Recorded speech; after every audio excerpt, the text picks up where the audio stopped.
Knowledge, wealth, and constructors. These are reflections on some excerpts from The Philosophy of Constructor Theory, published in 2013 by David Deutsch in the epistemology journal Synthese. Knowledge is an abstract catalyst, or a constructor, that transforms physical reality. It turns our imaginings into tangibles. Knowledge builds over time. Objective improvements are made everywhere. But science is the most obvious case in point. The predictions that one theory in physics makes, like Newtonian physics, can be improved by a new successor theory, like quantum theory or relativity. Newton's theory of gravity could in principle be used for a GPS system, but the accuracy would be on the level of to the nearest few hundred meters or so, something like that. GPS programmed with general relativity is capable of a resolution or accuracy of millimeters. But whatever the kind of knowledge, and there are two basic kinds, explanatory and genetic, it is rather often the case that predictions, even in principle, cannot be made, and the theory will tell us why. Darwinism, for example, explains why we cannot predict what kind of creatures will evolve because the process is blind. The mutations are as random as anything can in this universe be random.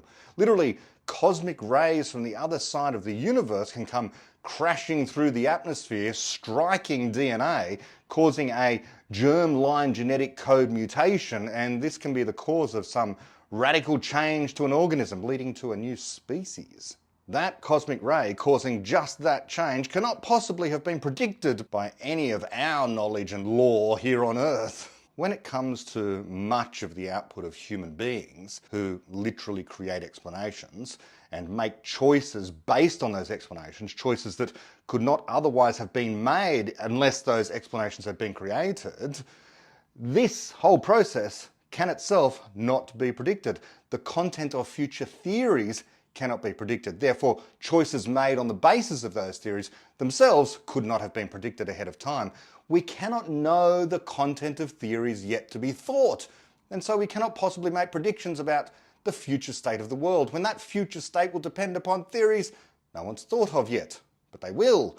As David Deutsch has observed, it wasn't just that people in the 1800s weren't able to predict the possibility of nuclear holocaust in the 20th century because it's an intractably complex problem, but rather they couldn't even conceive of what nuclear weapons were because nuclear physics was entirely unknown then. So people today making predictions about what disaster will or will not befall people in the coming century are in the same place as the brightest minds of the early Enlightenment were with respect to us today. They simply cannot conceive of what knowledge we would have. They, the people of the early Enlightenment, geniuses though they were, could not conceive of what knowledge we would have now. So any prediction they tried to make back then about what the world would be like now was based on the physics and science and philosophy of the 17th, 18th and 19th centuries, none of which even mentioned, for example, nuclear fission and fusion. What will we discover this century to completely change the calculus of our modern day prophets? But besides, knowledge is not only about predictions anyway, as we have said. That's the rare exception. The whole way of framing our situation with respect to knowledge as being merely an instrument for predicting what will happen in the future completely misses the point. Better theories explain more about what really exists. From general relativity, we get curved space-time, we get black holes and gravitational waves, we get an expanding universe. None of these things are at all even mentioned under Newtonian gravity.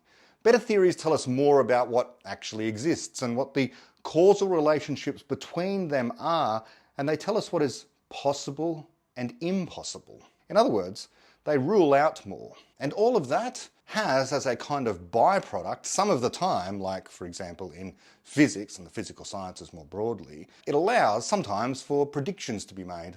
Those predictions can be tested against reality. This capacity for our claims about physical reality to be tested itself is embedded as a governing principle into physical reality.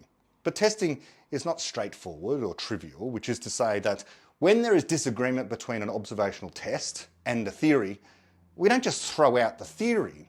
The test itself could always be flawed.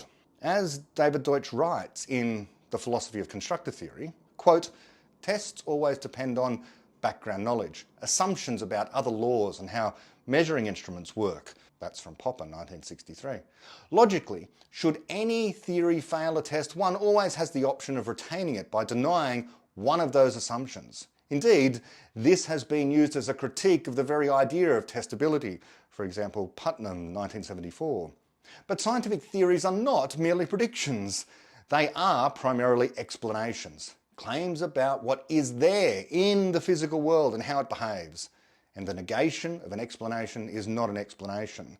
So a claim such as, there could be an undetected particle carrying off energy, is not a scientific theory. Nor is, perhaps energy is not conserved. Those are research proposals, not explanations. Consequently, the methodology of science includes the rule that any proposal to modify a background knowledge assumption must itself be a good explanation. End quote. So, raising objections to good explanations does not mean you've created a new theory. You might be raising reasonable, or less reasonable, critiques, but the denial of a good explanation is, as David says there, not itself a good explanation. And good explanations are what we are striving to improve.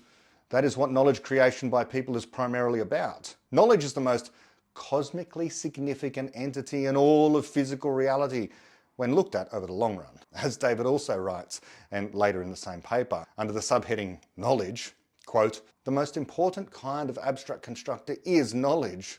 Knowledge is information which, once it is physically instantiated in a suitable environment, tends to cause itself to remain so. It survives criticism, testing, random noise and error correction. Here I am adopting Popper's 1972 conception of knowledge, in which there need be no knowing subject.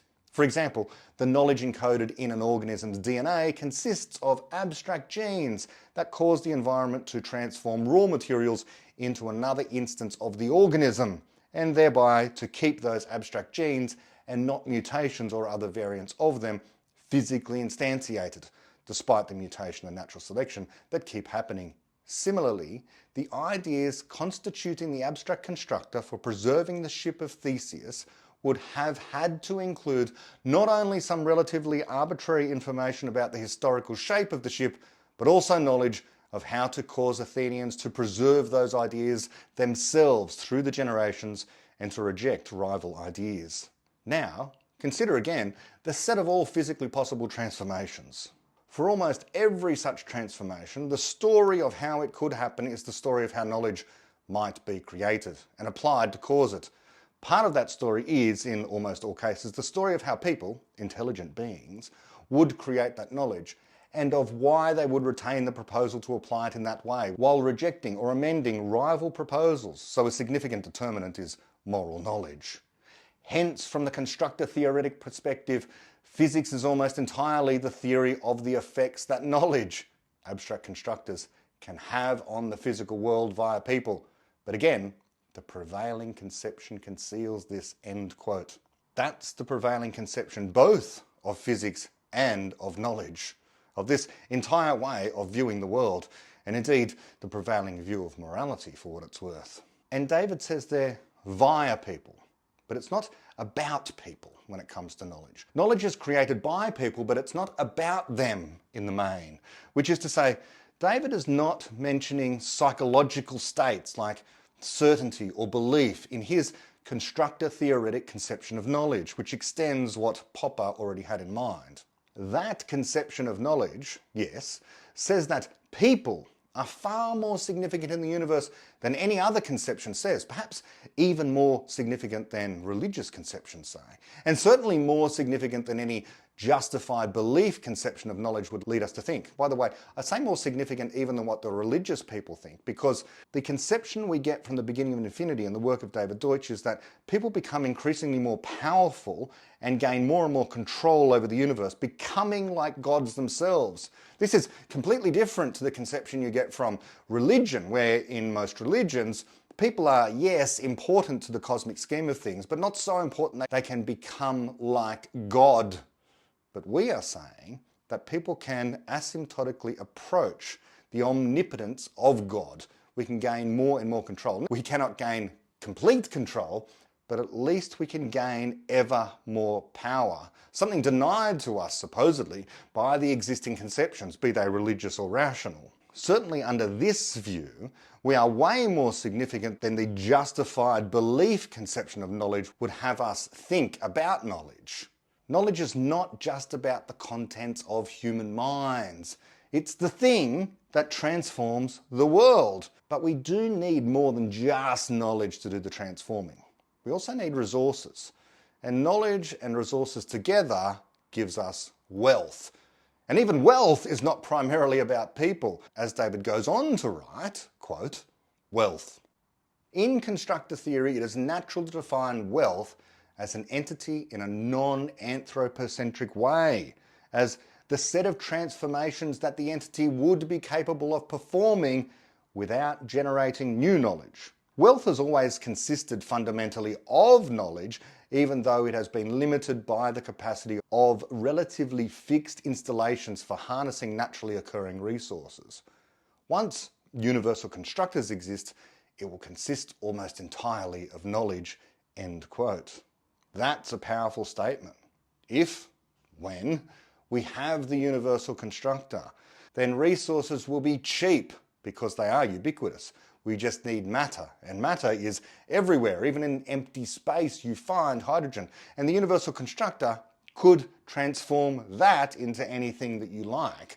Therefore, the only thing slowing down progress at that point is simply knowing how. The knowledge, the program in order to instruct the universal constructor to construct whatever it is that you want. Knowledge is therefore at the heart of constructor theory. It's no accident that throughout this paper on the philosophy of constructor theory, knowledge plays this central role. Indeed, David concludes his entire paper with the word knowledge.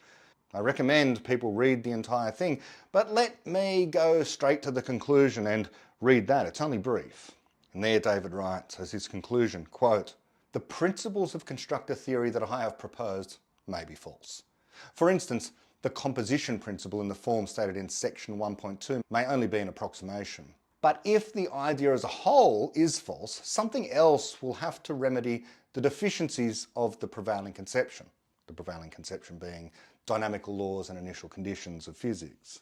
David goes on. "Something else will unify emergent level laws such as the Turing principle and the principle of testability with the other laws of nature. Something else will provide an exact statement of the second law of thermodynamics and a full statement of the content of conservation laws. A different approach will generalize the theory of computation and von Neumann's constructor theory and support laws about substrate-independent quantities such as information, and incorporate into fundamental physics the fact that the most significant quantity affecting whether physical transformations happen or not is knowledge." End quote. End of the paper. What determines whether physical transformations happen or not is knowledge, fundamentally. It's the most significant thing. Knowledge. Knowledge is information that gets copied. It solves a problem and so it's useful. In other words, knowledge is information with causal power. A lot of information is useless, it gets discarded. But the stuff that is written down and copied over and again, that's the stuff we say we know and do not forget about. Increasingly, the most significant kind of knowledge is explanatory. An explanation is a hard-to-vary account of what exists, what it does, how and why. It solves some problem with knowledge that existed before it was created and serves as a solution. In doing so, it goes on to solve other problems the creator of the knowledge never dreamed of. This is called reach. Likely Einstein never thought of the GPS system as we know it today, and yet here we are using it every day whenever we open Google Maps. Knowledge is an abstract catalyst of a kind. It is information that solves a problem and so has causal power. It changes or transforms the world around us. It is substrate independent like many abstract things. This means it can be represented in various physical forms while being identical to none of them. What I am doing right now, at this very moment, is communicating to you knowledge about knowledge that we call epistemology. And to me, this is neurons firing in my brain and ideas in my mind. Those are two levels of emergence that talk about exactly the same phenomenon, which then become taps on a keyboard because I wrote this script and I'm reading it now. They then become illuminated as pixels on the screen, and then they become words that I am speaking. So the neurons become light, which then becomes sound waves. And then they have to get transmitted somehow to you, so become electrical signals in a computer system. And a different kind of light yet again as they travel through optic fibres, all encoded as a sequence of zeros and ones, or rather the presence or absence of light and electrical potentials when it is transmitted to your computer and routed through many others we call the internet. And eventually, well, it ends up once again as electricity and magnetic forces in your computer, causing the vibration of a thing called a speaker somewhere near your ear that vibrates the air so you can hear it because your eardrum is vibrating, and all of that is converted back into a chemical electrical signal along your auditory nerve to your brain, where it gets interpreted once again. Moreover, knowledge more broadly can be represented in objects like books, or objects like a telescope, which instantiates the knowledge of how to collect, focus and magnify light from objects to form an image.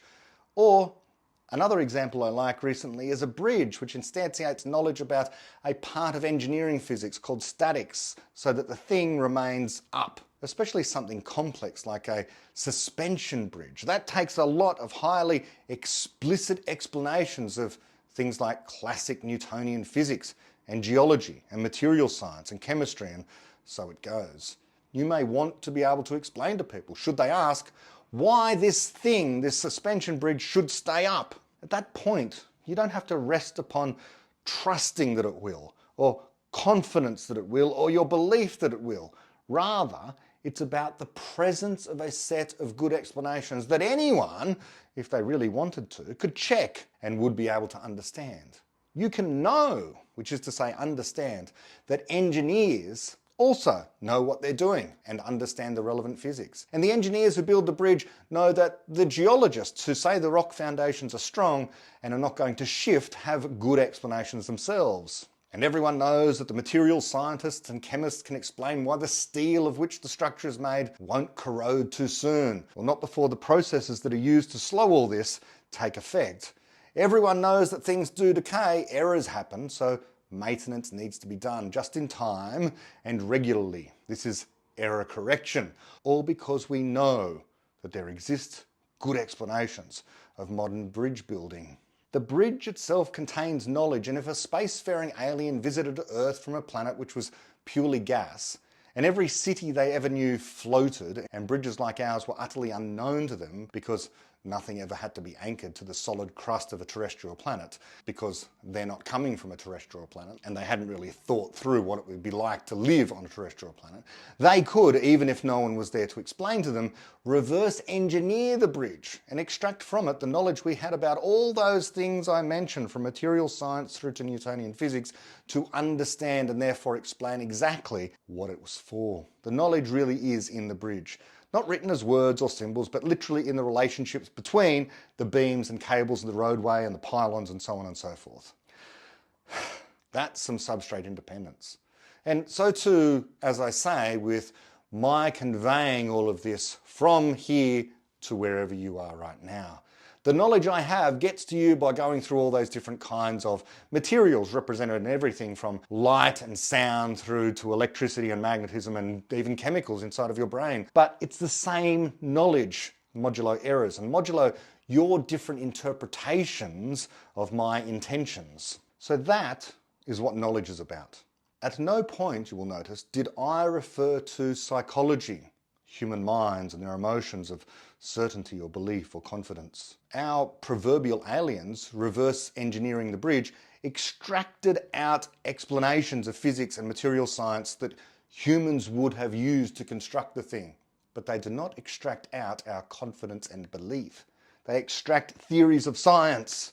At no point do they need to refer to our confidence.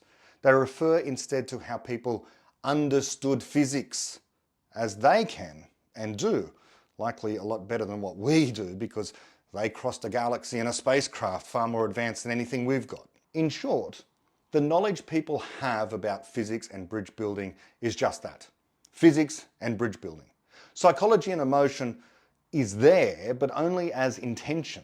The people hoped one day to cross some water or a chasm more quickly than what they could without the bridge. They intended to do so and made a choice to build a bridge, and then they had a new choice available to them. Use the bridge rather than rowing across the water. Hope and intention got the project going, but from there on, motivation drove them. But it was objective, rational science they applied. Knowledge of the physical world. To check the knowledge was a genuine good explanation required no emotions. We leave emotion out of it. And just by the way, aliens would be people too, just like humans are people. AGI, artificial general intelligence, would be people. People are the entities that create explanations. No other system creates new explanations. People have problems uniquely, and we solve them uniquely. That is our defining characteristic. A cat may have a problem of being hungry, but it slavishly follows its instincts. It seeks out food and it eats. If there's no food in its house, it's stuck. It can't open the door, it can't call for help, nothing. Its repertoire of possible behaviours is bounded utterly by its programming, its genetic code, its instincts. A person, on the other hand, may have the problem of being hungry but actively avoid food because they are obese and choose not to eat as they are dieting and realise eating more is not good for them despite their hunger. An anorexic person may have an explanation, completely false, that their hunger is a false signal, given their actually incorrect theory, that they are obese when they are not. People routinely defy their instincts. Cats and dogs and all other animals never go through this kind of thing, conjecturing new ideas about the world, anything about the world. Only people do. A person who runs out of food understands they can buy more food. They can call a delivery service, just leave their house and talk to someone and ask for food. The possibilities are quite literally unbounded and not contained in their genetic code. Their mind creates new ones as soon as the old ones fail. The ideas that succeed are typically remembered. They are information that works to solve a problem. They constitute knowledge. Perhaps not perfect, never perfect, but definitely worth remembering, copying in other words, until a better idea comes along to replace it. And even then, we sometimes remember the old idea because it's still useful in certain situations. Whatever the problem is, we can begin generating guesses. Whatever the problem is, that makes us universal. Universal in our capacity to have problems and to respond to them. Often we fail, but invariably we also make progress as sometimes we succeed. All of this taken together leads to David Deutsch's deep insight. People are universal explainers. This is in addition to that other kind of universality where whatever the physical process is can be simulated to arbitrary accuracy by a universal computer. That's called the universality of computation. And one set of physical processes that can be simulated by a computer is what a brain does. So in theory, what a brain does can be simulated by a universal computer. What our mind adds to this is that the physical processes can be modelled and comprehended in principle by a person. The denial of this just says that some things are incomprehensible. And that's isomorphic with the claim that the mind of the literal God of the Abrahamic religions, for example, who is an omniscient being, is literally incomprehensible. In other words, an appeal to the supernatural.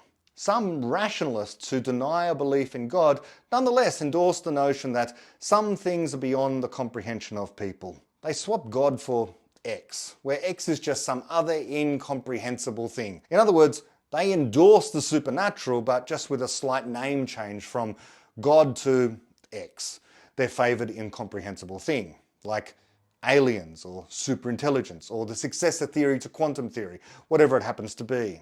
But David Deutsch's conception introduces people into this picture as knowledge or explanation creators. So let me reintroduce emotion now for the purposes of decision making, as this is one place where some people do get stuck with my exposition of this kind of thing. How do we make decisions? especially in making decisions where we don't have a good explanation. Because yes, sometimes we don't have a good explanation. If you have a good explanation, then you act on it. Perhaps you want to decide where to build a house. One choice is a low-lying flat area. You make the decision not to build the house there because it's prone to floods. Good explanation, logically derived prediction, reasonable decision. You build instead at a higher altitude somewhere. No emotions required here, except perhaps appreciation of the beauty of the place and that kind of thing. It is rational, and all your decisions are explained by good explanations. Even good explanations about things like, you love this particular peaceful and friendly community. You want to build a house near it. Emotions like that are also included in our conception of good explanations. But yes, it's true, sometimes we lack a good explanation. Or I should say, a good explicit explanation. You cannot write down exactly what you feel good or bad about. It's inexplicit. Inexplicit knowledge is a thing. If you have a bad feeling about something, but aren't quite sure why, that can be a kind of knowledge. Intuitions can be a kind of knowledge. All knowledge, explicit or not, is prone to containing errors.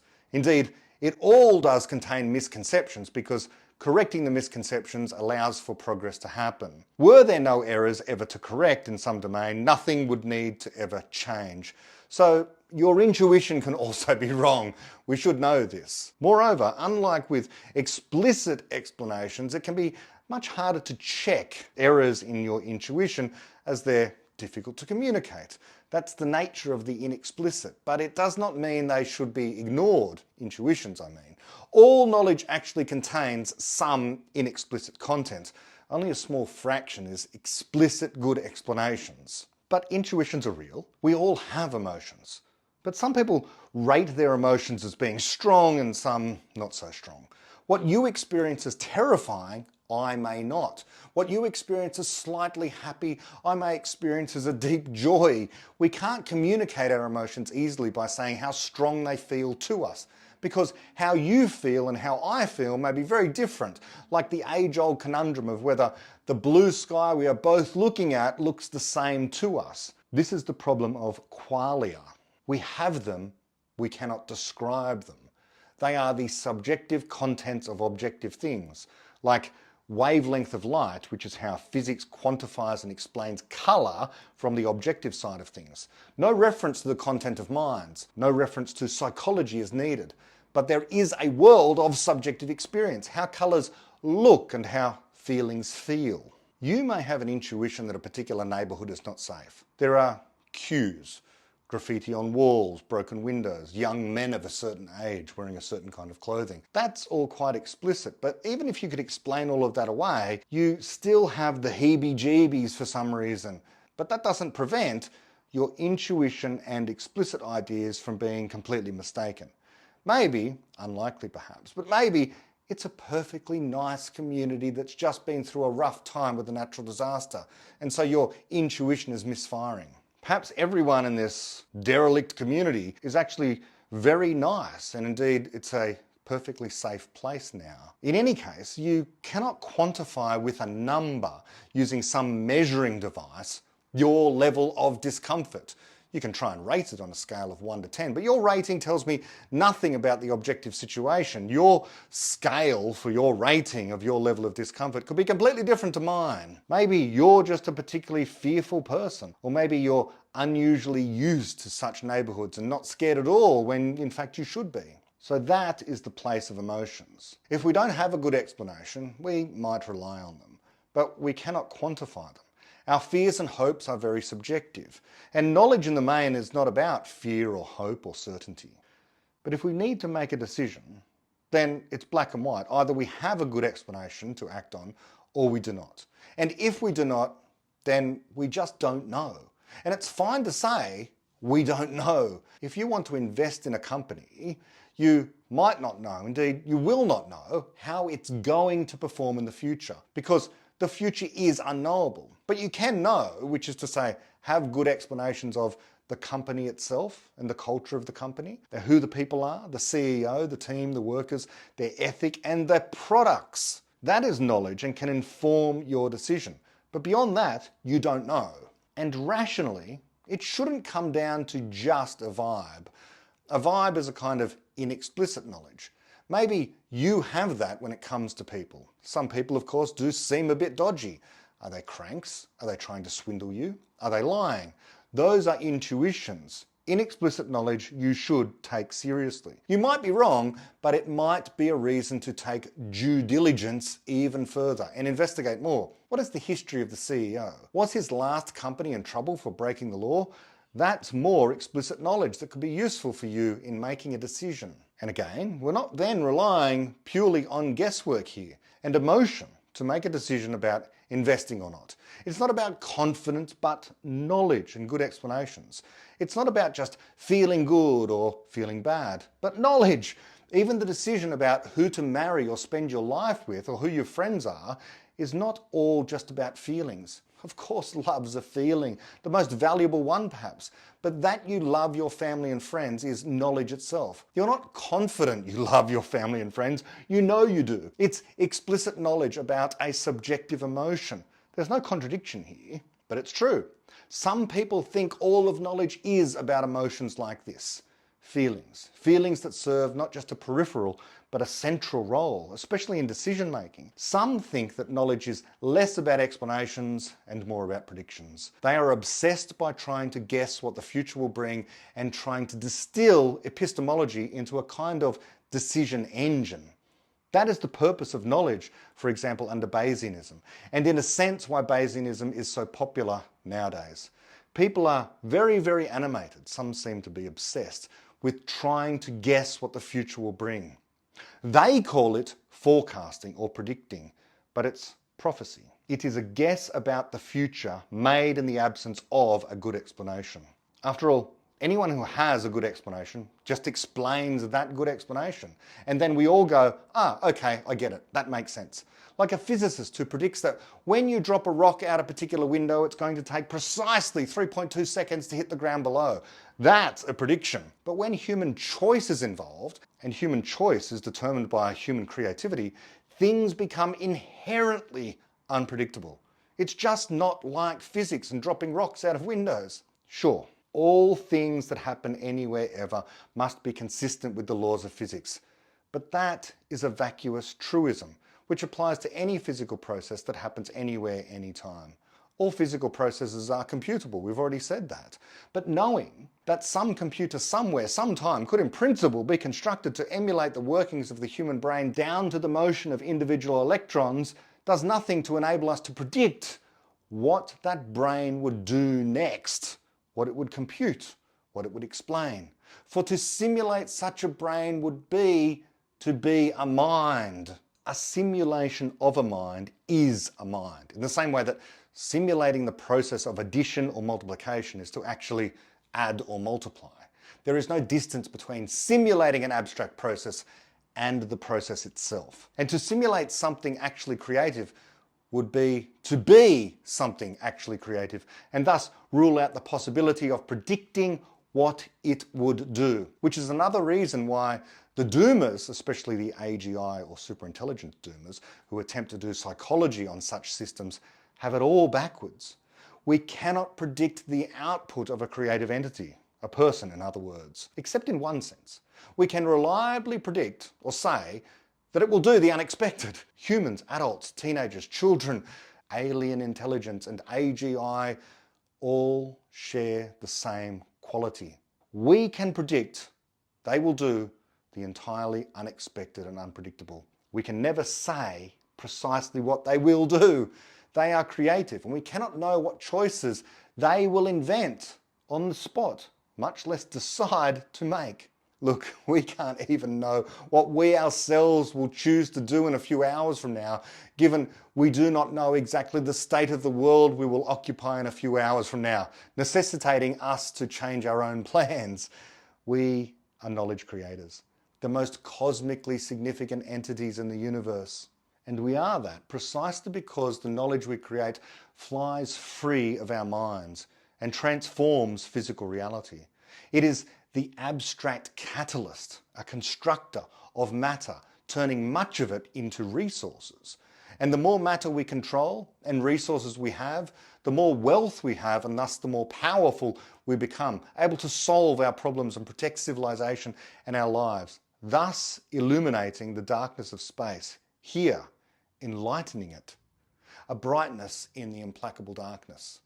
To riff upon J.R.R. Tolkien, knowledge is a spark to rekindle light when other lights go out.